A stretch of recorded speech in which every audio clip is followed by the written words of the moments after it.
मैं ये मानता हूँ कि इसके पहले टेक्सटाइल मिनिस्टर या टेक्सटाइल के कोई बड़े अधिकारी नहीं आए थे, लेकिन ये बार बार तय होता गया कि जाना है, वहाँ के लोगों के साथ बैठना है, कुछ उनकी मांगों को समझना है, क्योंकि जब तक फील्ड में नहीं जाते, आँखों से देखते नहीं, काम करने वाले लोगों से बैठकर बात होते नहीं, तब तक विषय समझता है।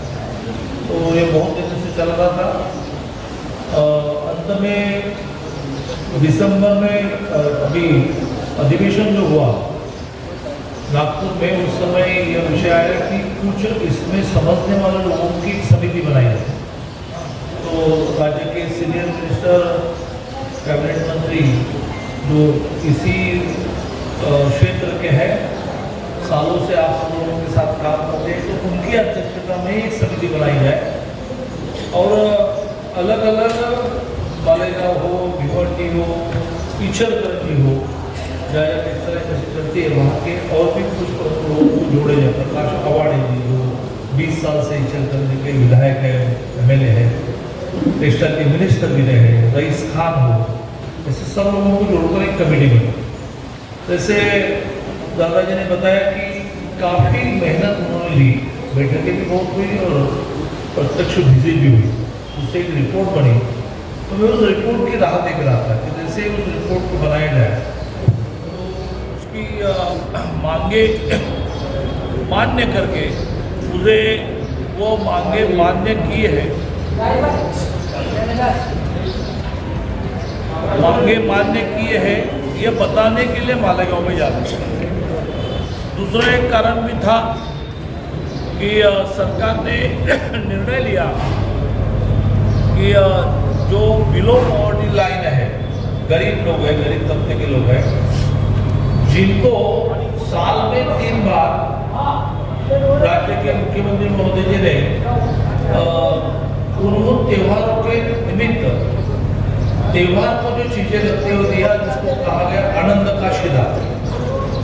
तो एक बात ऐसी है कि क्यों इस आनंद के शिदा के साथ साथ एक गरीब महिला, गरीब अपनी बहन को साड़ी भी दी जाए, ताकि यंत्रमाग में पावर लूम में काम करने वाले लोगों को काम भी मिलेगा। तो माननीय मुख्यमंत्री महोदय को ये बात जची और उससे निर्णय हुआ कि 27 लाख इतनी संख्या बनती है बिलों को साड़ियाँ अपने महाराष्ट्र के अलग अलग पावर लूम से खरीदी जाए। उनकी एसोसिएशन होती है, उनकी स्टेट की एक एसोसिएशन होती है, तो स्टेट के यंत्रमाग महामंत्री को काम दिया गया, उन्होंने टेंडर निकाला और 10 बड़े यंत्रमाग की जो सोसाइटीज है उन्होंने उस काम को उठाया। तो वो भी एक बात थी कि मैं मालेगांव में इसका बहुत काम मिला है, प्रत्यक्ष रूप से जाकर देखे ये साड़ी कैसे बनती है, ये साड़ी ठीक बन रही है कि नहीं। 2 उद्देश्य में आया। देर क्यों हुई? क्योंकि मैं रिपोर्ट बनने की राह देख रहा था और रिपोर्ट बनने के बाद रिपोर्ट की बातें अपने क्या क्या मानने की ये जाकर आपको बताना अच्छा रहेगा। तो साड़ी का भी एक बार अपने आंखों से देखना मैं चाहता था। तो ऐसे एक एकत्रित कार्यक्रम है कि आपके मांगों के बारे में विचार करना और साड़ी को बदलने से देखना। ऐसे कार्यक्रम में मंच पर अपने सबके नेता माननीय दादा भूषण जी हैं, जो 2014 से हम लोग साथ में काम कर रहे हैं। फिर यहाँ के विधायक MLA मुफ्ती इस्माइल जी है, जो मेरी जितनी जानकारी है हमारे विनय कोहली जी के साथ भी विधायक थे। विनय कोहली जी की जब हम मिलते हैं तो बार बार इनकी याद निकालते हैं कि कैसे सिंसियर लोगों के प्रति जिनके मन में प्रेम है और लोगों के लिए काम करने वाले ऐसे विधायक है, जैसे मुफ्ती इस्माइल जी मंच पर उपस्थित है। कई संगठनाएं हैं जिसमें यंत्रमाग संगठन के साजिद अंसारी जी है, अरविंद पवार जी है, यूसुफ इलिया, शकील भाई डेगवाले, कश्मीर सर, भाजपा के जिला अध्यक्ष, प्रदेश कार्यकारिणी के सदस्य भाजपा के दादा साहब जादव, लकी गिल प्रदेश कार्यकारिणी सदस्य, काकाली पवार, निवास जमीन, अरुण माउली प्रदेश सदस्य, ऐसे सारे लोग उपस्थित हैं। जैसे बताया गया कि आज दोपहर 2 बजे से राज्य के उप मुख्यमंत्री जो मुख्यमंत्री रहे देवेंद्र जी फडणवीस, यह नासिक में लगभग एक 12-13 कार्यक्रमों को उठाने के लिए आ रहे हैं। दादाजी अपने जिले के पालक मंत्री है, तो एक प्रोटोकॉल होता है कि पहला स्वागत जिले में उन्होंने करना हो। इसलिए हम दोनों को जल्दी है कि मुझे जाना येवला, हमको जाना नासिक, इसलिए सबके नाम में लेते हुए सभी मान्यवर, और जैसे दादा ने बताया कि ये समय कोई कार्यक्रम का नहीं है, फिर भी अच्छी संख्या में घोषित तो बंधु और एक बहन जी यहाँ बेटी है। जैसे मैंने कहा कि हम रिपोर्ट की राह देख रहे थे और रिपोर्ट सबमिट ऑफिशियल रूप से अधिकृत रूप से करेंगे, इन सारी बातों को मैंने समझा। लगभग ये मानो कि दादा भूसे जी ने उसको मेहनत की इसलिए भी और वाजिब मांगे हैं इसलिए भी लगभग सारी मांगों को मान्य करने का हमने निर्णय किया है। अब उसकी औपचारिकता बची है, औपचारिकता बची है। औपचारिकता क्या रहती है कि इस रिपोर्ट को अभी कैबिनेट नोट बनाना पड़ता है, कैबिनेट में सब लोगों ने इसको मान्यता देनी पड़ती है, तो इसके जीआर निकला तो अपना काम खत्म। तो उसमें सबसे बड़ी बहुत दिनों से पेंडिंग मांग थी कि 27 पावर्स के ऊपर के यंत्रमाप को और को जो 3 रुपया प्रति यूनिट हम बिजली में राहत देते हैं, सब्सिडी देते हैं, वो 75 पैसे से बढ़ाई नहीं। ये लगभग 17-18 से मांग चलती रही, लेकिन उसका कोई निर्णय नहीं हो रहा। और विषय ऐसा रहता है कि जिसके लिए किसी के हाथों से होना होता है, तो पेंडिंग डिमांड मैंने दादाजी को याद दिलाई कि चलकरंजी में हमारे सुरेश भवनकर जी करके 2 बार एमएलए रहे, यह विषय वो पूरा नहीं कर पाए इसलिए हारे। लोगों ने कहा कि मांग आपने पूरी नहीं किया, हम आपको वोट देने को, तो लेकिन वो दादाजी के हाथों से होना था, इसलिए वो हमारे हवस से हारे भी, लेकिन अभी ये हो रहा है। इसका तो निर्णय हुआ है, अभी उसके कैबिनेट नोट बनकर मेरा प्रयत्न ये चल रहा है कि मंगल की कैबिनेट में आएंगे, क्योंकि अब 5 मार्च के इर्द-गिर्द, मैं एग्जैक्ट डेट बताऊंगा तो प्रेस वाले इनको कैसे पता चला सकेंगे, तो अंदाजे से 5 मार्च के आसपास लोकसभा की कोड ऑफ कंडक्ट जैसे कहते हैं आचार संहिता लगेगी, जिसमें मतदारों को लुभावने वाला कोई निर्णय करना ये गुनाह होगा। ये तो लाखों की तादाद में मतदारों को लुभावने वाला निर्णय है, तो 5 मार्च के पहले करना पड़ेगा, 5 मार्च के कैबिनेट को करनी पड़ेगी। इसलिए मेरी बहुत उसके लिए बहुत चल रही है कि उसको तुरंत लाए। तो ये मानो कि अभी इसमें पीछे नहीं जाएंगे, ये 75 पैसे वाला मामला पूरा करेंगे। 27 हॉर्स पावर के नीचे आप लोग 1 रुपया चाहते हैं, उसमें भी हमारी टीम काम कर रही है कि कितने लोगों को उतना लाभ मिलेगा। 75% तो नहीं रहे, दोनों को मिल रहा है। यदि आप अड़े ही रहे कि नहीं वो 27 हॉर्स के नीचे 1 रुपया चाहिए, उसके बारे में भी कैलकुलेशन चल रहा है कि कितना। ऐसा है कि सरकार इतनी बड़ी है, हर रोज नए निर्णय लेने पड़ते हैं, नया खर्चा करना पड़ता है, तो फाइनेंस देखता है कि कितना ज़्यादा पैसा लगेगा।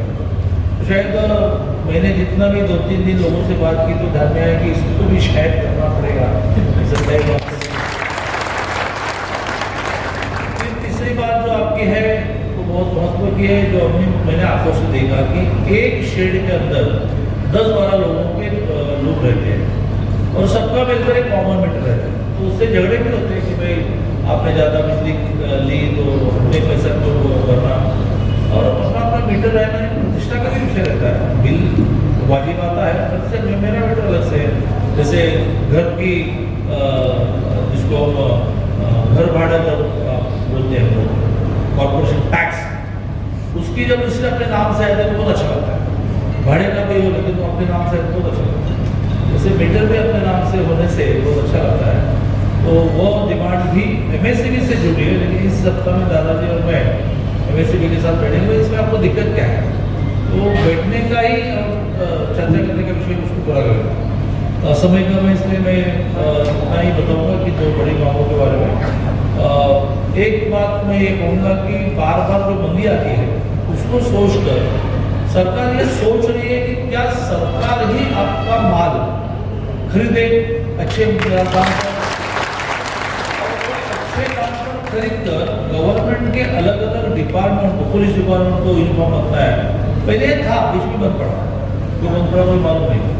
तो उसके साथ साथ और भी अन्य अन्य प्रांतों में, राज्यों में बेचने का काम भी सरकार करे, लेकिन आप लोग प्रोडक्शन करें, मार्केटिंग का कोई आपको टेंशन नहीं, ताकि बीच बीच में बिजनेस बंद न पड़े। इसके बारे में 3 महामंडल थे, उनको मर्ज करके एक बड़ा महामंडल MIDC जैसा बना रहे हैं कि जिसकी ताकत बड़ी होगी, जो बैंक से अच्छा लोन दे पाएंगे, क्योंकि इसमें तो पैसा डालना पड़ेगा ना, क्योंकि भाई गवर्नमेंट बनेगी बिजनेस में, आपसे खरीदेगी और बेचेगी, तो उसके लिए पैसे लगेंगे। गवर्नमेंट इसमें देगी 100 करोड़ रुपये, लेकिन 1000 करोड़ लेना पड़ेगा। इसमें मुफ्ती जी एक बड़ा विषय जो आपने रखा भी नहीं है, लेकिन सरकार ये ऐसी बनी है, मुख्यमंत्री महोदय ऐसे बने कि आप मांगे बिना आपको देते हैं। तो उसमें से ये सोच रहे हैं कि क्या रॉ मटेरियल अच्छे रेट में हम दे सकते हैं क्या, जो रॉ मटेरियल में भी आपका पैसा जाता है। तो कई बार रॉ मटेरियल बड़ी संख्या में जब हम लेते हैं, ह्यूज क्वांटिटी में लेते हैं, तो सस्ता होता है, और 1 रुपया प्रॉफिट गवर्नमेंट ने तरफ से आपको डिस्ट्रीब्यूट किया, क्योंकि आपको बहुत अच्छे रेट में मिलेगा। क्योंकि किसानों का भी वही प्रॉब्लम है, आपका भी वही प्रॉब्लम है। इनपुट कॉस्ट जिसको कहते हैं, एक कपड़ा बनाने के लिए जो खरीदा करना पड़ता है, वो सस्ते में मिले तो आप सस्ते में बेच पाएंगे या ज़्यादा प्रॉफिट ले पाएंगे। तो ये विषय पर भी सरकार सोच रही है। तो मैं ये आपको आश्वस्त करता हूँ कि जैसे दादाजी ने बताया कि महाराष्ट्र में खेती के बाद, खेती की कोई तुलना ही नहीं हो सकती। खेती में तो लगभग 3-4 करोड़ से भी ज़्यादा लोग खेती में है। बाद में 2-2.5 करोड़ ये अलग अलग इंडस्ट्री में काम करते हैं, उसमें बड़ी इंडस्ट्री टेक्सटाइल, बाकी सब लोग कारखानों में काम करते हैं। तो ऐसा मिलकर महाराष्ट्र बनता है। 3-4 करोड़ बच्चे होते हैं, 8 करोड़ बड़े लोग होते हैं, 8 करोड़ में से भी आधी महिलाएं होती है, तो उसमें से भी कुछ सर्विस करती है, लेकिन 4 करोड़ पॉपुलेशन ऐसा होता है कि जिनके हाथों को कुछ काम देना होता है। तो 4 करोड़ लोगों को रोजगार देने में 2 करोड़ रोजगार तो इंडस्ट्री से आते हैं, लेकिन लगभग 2 करोड़ ये रोजगार ये आपसे आते हैं, क्योंकि आपके और लोग भी है लगभग 30-32 का ना, तो एक और लोग से 2-3 लोग तो काम कर रहे हैं। तो ऐसी बड़ी इंडस्ट्री को सरकार, विशेष से एकनाथ शिंदे वाली सरकार, आपने कल सुना होगा कि उनका जन्मदिन था, तो उस पर हमने एक बड़ी घोषणा की, मुसलमान हो, हिंदू हो, किसी जाति का हो, किसी भाषा का हो, किसी भी समाज की लड़की को इसके बाद मेडिकल इंजीनियरिंग से लेकर किसी भी शिक्षा को 1 रुपया भी फीस नहीं भरनी पड़ेगी, जिससे सरकार को 1000 करोड़ का ज़्यादा खर्चा आएगा, 1000 करोड़। लेकिन मेरा ये निर्णय था कि उनके जन्मदिन पर घोषणा करेंगे, तो कल मैंने घोषणा की। ऐसे संवेदनशील, और उन्होंने तो 1 मिनट में यहाँ का उन्होंने मुझे कहा कि भाई 2 हिस्से बनाओ, मराठा समाज की लड़कियों की दिया तो कितना लगेगा, सारे को दिया गया, तो निकला कि मराठा समाज को दिया तो 300 करोड़, सारे को दिया तो 1000 करोड़, सारे को इसलिए 1000 करोड़ का 700 करोड़ ज़्यादा वाला निर्णय जो 1 मिनट में लेते हैं, तो आपकी जो 1 करोड़ से भी ज़्यादा लोग जिसमें जुड़े हैं और जिनके इसमें काम करने से घर चलता है, तो उसके लिए तो एकनाथ जी मदद करते रहेंगे, आप चिंता मत करो।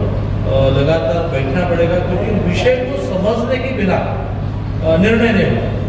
तो मैं लगातार ये प्रयत्न करता रहता हूँ कि ये आने के बाद मुझे पता चले ये मीटर अलग अलग क्यों मांगते हैं, तो ध्यान में आए कि एक ही शेड है तो 10 ओनर है, 10 मालिक है, तो मुझे ध्यान आ रहा है भाई ये बात है, ये तो थोड़ा सा व्यावहारिक नहीं भावनिक विषय जाता है। तो हमने निर्णय किया कि इस बीच में वैसे के साथ बैठेंगे। तो देरी हो रही है, इसलिए आभार की भी अपेक्षा न करते हुए हम दोनों तुरंत अपनी अपनी गाड़ियों को रखेंगे, हो जाएंगे नासिक में होगा येवला, क्योंकि एक बड़ा निर्णय हमने किया है कि येवला में पैठणी बनती है, फिर औरंगाबाद में संभाजीनगर में घिंगरू शाल बनती है, घुंगड़ी बनती है, और खड़ बनता है जो पुरानी गाँव की महिलाएं जिससे पहनती है। तो ऐसे परंपरागत यंत्रमाग में, परंपरागत वस्त्रोद्योग में 10,000 ही लोग बचे, घिंगरू शाल बनाने में तो 100 ही लोग बचे। इन 10,000 लोगों को हमने हर साल 10,000 रुपये बोनस देने का निर्णय किया। तो अभी मैं येवला में पैठन बनाने वालों को वो कहा रहा था कि मेरे हाथों से दिया जाए, मैं जा रहा हूँ। भुजबल जी वहाँ रुके हैं क्योंकि उनको भी दादाजी के साथ देव जी के कार्यक्रम में जाना है, तो वो एक बड़ा निर्णय हुआ। उसमें काम करने वाले 10,000 लोगों को अब पेंशन शुरू, आज 60 साल के बाद उनको पूरी जिंदगी प्रतिमाह 5,000 रुपये पेंशन देंगे, क्योंकि उनको छोटी संख्या है और ऐसी चीजें बना रहे। पैठन एक पैठन बनी तो कितना पैसा जमा होगा। तो ये 5 अपनी विशेषताएं उनको जिन्होंने समझ कर उनके पीछे भी सरकार बनी है। आपके भी आगे आने वाले दिनों में कई पेंशन मिशन निकलने वाले तो दादाजी को आप हमेशा के लिए इस कमेटी का चेयरमैन रखेंगे, क्योंकि आप सब लोगों से उनका संवाद है और संवाद से ही फीडबैक आता है कि नीचे क्या चल रहा है, नीचे क्या चाहिए। तो फिर से एक बार आभार आपने व्यक्त किए ही है इसे मानकर, अब दोनों मंच के नीचे उठाकर अपने हमारे बीच में उपस्थित हमारे ज्येष्ठ नेता मार्गदर्शक आदरणीय चंद्रकांत दादा पाटिल साहब, मालेगांव शहर के माननीय आमदार मुफ्ती इस्माइल साहब, साजिद जी अंसारी, अरविंद जी पवार, यूसुफ इलियास जी, शब्बीर भाई देगवाले, कचवे सर, दादाजी जाधव, लकियाबा गिल, काकाजी पवार, मंचावरील सर्व सन्मानित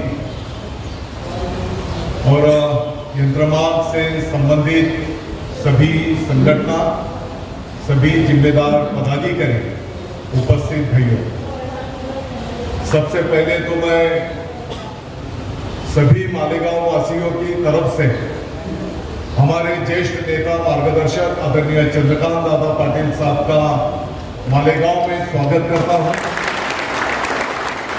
उनका आभार व्यक्त करता हूं।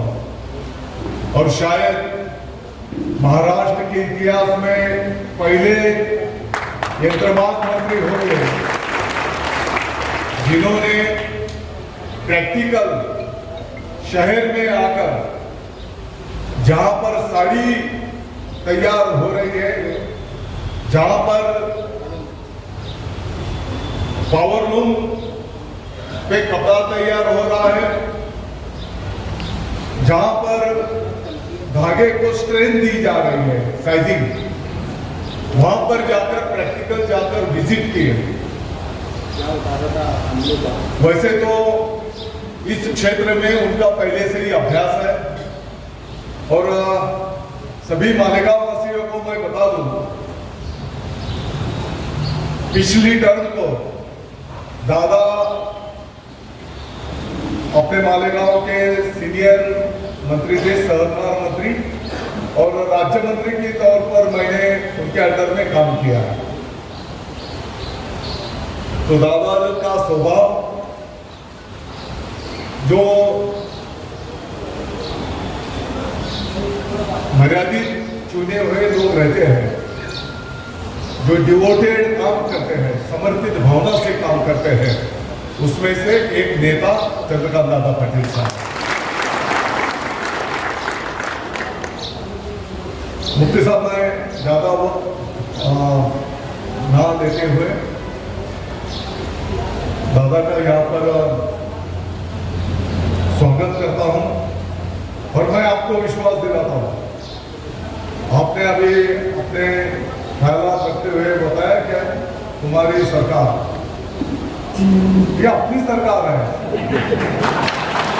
हमारी सबकी सरकार है, गोर गरीब तख्ते की सरकार है। जो आखिरी झोपड़ी का जो नागरिक है, समाज के सब घटक को साथ में लेकर महाराष्ट्र की प्रगति, ऐसी सोच की अपनी सरकार। आप देखते होंगे मुख्यमंत्री महोदय एकनाथ जी शिंदे साहब रात को 3-3, 4-4 बजे तक काम करते हैं। उनको मिलने को आया हुआ आखिरी आदमी को मिले बगैर वो सोने को जाते हैं। देवेंद्र जी फडणवीस साहब, अजीत दादा पवार साहब 24 घंटे में से 18-20 घंटे काम करते हैं। और आपने देखा होगा एक साल में जो निर्णय अपने सरकार ने किए, वो निर्णय आज तक महाराष्ट्र के इतिहास में कभी नहीं हुए थे। और जहां तक एक टेक्सटाइल रिलेटेड इंडस्ट्री का सवाल है, यंत्रमाग का सवाल है, मैं मुख्यमंत्री महोदय एकनाथ जी शिंदे साहब, उप मुख्यमंत्री महोदय देवेंद्र जी फडणवीस साहब, अजीत दादा पवार साहब और चंद्रकांत दादा पाटिल साहब का मैं आभार व्यक्त करता हूं। इस क्षेत्र के बारे में जो अड़चन है, जो समस्याएं हैं और उसके ऊपर क्या हल है, इसके बारे में आह्वान देने की जिम्मेदारी उन्होंने अपने मालेगांव के ऊपर दी। इसके लिए मैं उनका आभार व्यक्त करता हूं। दादा मी या संदर्भामध्ये मालेगावमध्ये 3 बैठका घेतल्या। सगळ्या प्रमुख संघटनांची आम्ही 2दा बसलो, सगळे प्रमुख आहेत तिथे। एक मोठा कार्यक्रम पण मालेगावमध्ये आम्ही संपन्न केला।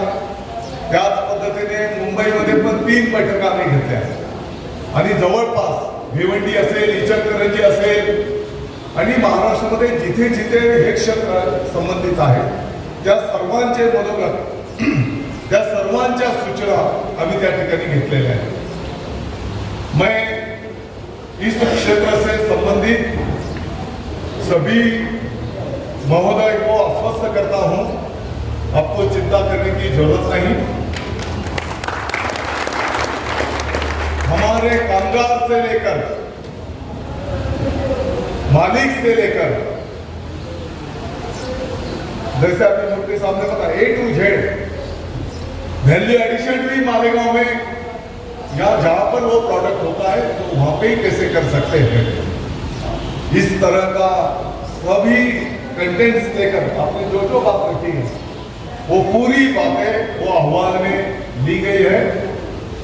और मुझे विश्वास है दादा के अंडर में मैंने राज्य मंत्री के तौर पर काम किया है और उनको भी पता है, उनको भी विश्वास है मालेगांव कभी गलत काम नहीं करेगा। 5 साल उनके अंडर में मैंने काम किया है पिछली टर्म, और मैं आप सबको विश्वास दिलाता हूं, आदरणीय चंद्रकांत दादा पाटिल साहब, माननीय अजीत दादा पवार साहब, देवेंद्र जी फडणवीस साहब और माननीय मुख्यमंत्री एकनाथ जी शिंदे साहब, जो अपना मालेगांव का अहवाल जाएगा, कमेटी का अहवाल जाएगा, लगभग मुझे उम्मीद है, खातरी है, वो अहवाल सरकार की तरफ से एक्सेप्ट किया जाएगा। क्योंकि खेती के बाद ये 2 नंबर की इंडस्ट्री है जो ज्यादा से ज्यादा लोगों को रोजगार मुहैया कराती है। छत्रपति शिवाजी महाराज की शिकवण है, कुटुंब के उदर निर्वाह का साधन निर्माण करो, चूल्हा जलाने का काम करो, उस कुटुंब को खाने पीने का बंदोबस्त करो। तो मैं समझता हूं ये इंडस्ट्री बहुत सारे लोगों के कुटुंब के उदर निर्वाह का साधन है। ज्यादा से ज्यादा लोगों को रोजगार इस इंडस्ट्री से मिलता है और ज्यादा टाइम नाही, शायद दादा आम्ही पुढच्याच आठवड्यामध्ये आपल्याकडे हा आम्ही जो सर्वांनी मिळून, सर्व प्रशासकीय अधिकाऱ्यांचा पण मी आभार व्यक्त करतो, त्यांनी त्यांचा अनुभव आणि यापूर्वीचे काय काय बाबी झालेल्या दूसरे राज्यों में भी क्या क्या स्कीम्स है, ये पूरा स्टडी करके और जो जो लोगों ने जो जो मेमोरेंडम दिए उन सभी को क्लब करते हुए फिर मजहब के हिसाब से भी जो जो सब बातें हैं, इलेक्ट्रिक बिल के बारे में होगा, वो 27 HP के नीचे 27 HP के ऊपर एक कैंपस में कितने पावर लूम्स, फिर उसमें और सब मीटर कैसे लगा सकते, सभी चीजों का, और डेवलपमेंट के लिए फंड्स भी, शहर के विकास के लिए, ये सभी चीजों का उसमें समावेश किया गया है। और मैं उम्मीद करता हूं अगले ही हफ्ते हम सब मिलकर ये अहवाल आपको सादर करेंगे। लगभग कोशिश किया है तैयार करने की, वो मोटी है तो अभी तो आम्ही तो अहवाल तुम्हाला पुढच्याच आठवड्यामध्ये सादर करू आणि माझी विनंती असणार आहे की तो अहवाल लवकरात लवकर कॅबिनेटवर आणून त्याला मंत्रिमंडळाची मंजुरी देऊन पूरे भारतवर्ष में महाराष्ट्र एक क्रांतिकारी निर्णय करेगा, ऐसा मैं उम्मीद रखता हूं। और फिर एक बार आदरणीय चंद्रकांत दादा पाटिल साहब का सभी मालेगांव वासियों की तरफ से यहाँ पर स्वागत करता हूँ। वैसे तो मालेगांव की सुबह थोड़ा लेट होती है, हमारी रात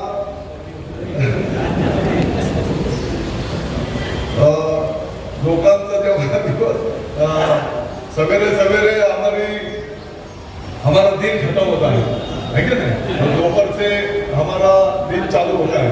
फिर भी चंद्रकांत दादा पाटिल साहब के लिए आज की सुबह बहुत जल्दी हो गई मालेगांव की, तो मैं आप सबका आभार व्यक्त करता हूँ, आप सबका स्वागत करता हूँ। शुक्रिया, जय हिंद, जय भारत। पाटिल साहब का दिल की गहराइयों से इस्तेमाल करता हूँ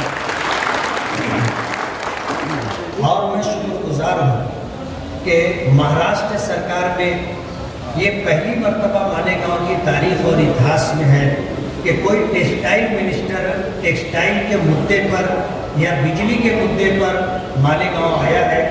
हम इस मौके पर बहुत पुरुम्मीद है और जिस तरह जो कमेटी नागपुर अधिवेशन के अंदर टेक्सटाइल स्टडी ग्रुप बना था, उस स्टडी ग्रुप को अगर उसके सदर हैं तो हमारे दादा भूसे साहब हैं।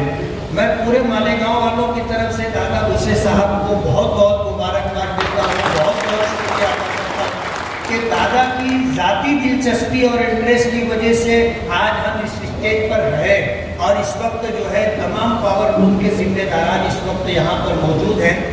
शब्बीर डेगवाला साहब ने मालेगांव की जो समस्या है और उसका क्या हल है राइटिंग में किया है और उसका शॉर्ट में यहाँ पर तस्करा किया है। मैं सिर्फ एक गुजारिश, एक अपील करना चाहता हूँ कि दादा आपकी सरकार अगर एक मरतबा मोहब्बत की नज़र से मालेगांव की तरफ देख लेगी तो मालेगांव के लोगों के बहुत सारे मसले हल हो जाएंगे। हम सरकार की मदद के बगैर लोगों को रोजगार फराहम कर रहे हैं और स्टेट सरकार को हो, केंद्र सरकार को हो, हम 100 करोड़ रुपया जीएसटी के अनुमान से टैक्स की शक्ल में दे रहे हैं, लेकिन हमें रिटर्न आज तक कुछ नहीं मिला है। हम आपसे रिटर्न की उम्मीद रखते हैं कि ऐसी कोई पॉलिसी बने कि अगर मालेगांव से 100 करोड़ रुपया महीने का टैक्स की शक्ल में सरकार को जाता है तो सरकार की तरफ से मालेगांव को भी कुछ ऐसा मिलना चाहिए कि मालेगांव विकास के रास्ते पर, प्रगति के रास्ते पर जाए। बेरोजगारों को जहां यहाँ रोजगार दिया जाता है, रोजगार बढ़ेगा, सरकार का रेवेन्यू बढ़ेगा। आपकी आमद पर मैं आपका बहुत शुक्रगुजार हूँ, मालेगांव वासियों की तरफ से आपका इस्तेमाल करता हूँ। हमारे महाराष्ट्र के डिप्टी चीफ मिनिस्टर फडणवीस साहब नासिक आने वाले हैं और हमारे जो है पालक मंत्री दादा भूसे साहब का प्रोटोकॉल के हिसाब से वहाँ रहना ज़रूरी है, इसलिए हम अपना प्रोग्राम मुख्तसर करते हैं और उम्मीद करते हैं कि थोड़ी कहीं भी बात को आप अच्छी तरह समझ लेंगे और हम जो चाहते हैं, आपसे जो आशा और उम्मीद है वो पूरी होगी। बहुत बहुत शुक्रिया।